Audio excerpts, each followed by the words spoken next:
Christopher De Zotti 44,90%, Renato Martin 39,22%. Ripartirà da qui tra un paio di settimane la corsa per l'amministrazione di Jesolo nei prossimi 5 anni.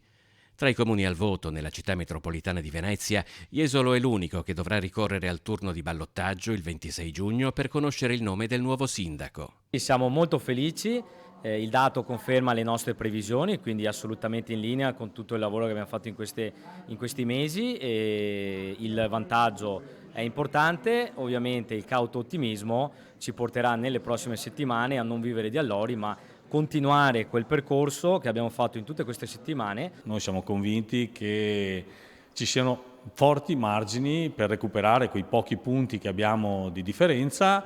Del resto lo abbiamo già fatto anche in precedenza. Nel 2002 abbiamo recuperato 11 punti di svantaggio, quando Francesco Calzavara è stato eletto la prima volta. La stessa cosa è avvenuta nella mia prima elezione. In ballo, astensione permettendo, ci sono anche i voti degli altri due candidati, Roberto Rugolotto del PD 12,71% e Antonio Lunardelli di Jesolo in Movimento al 3,29%.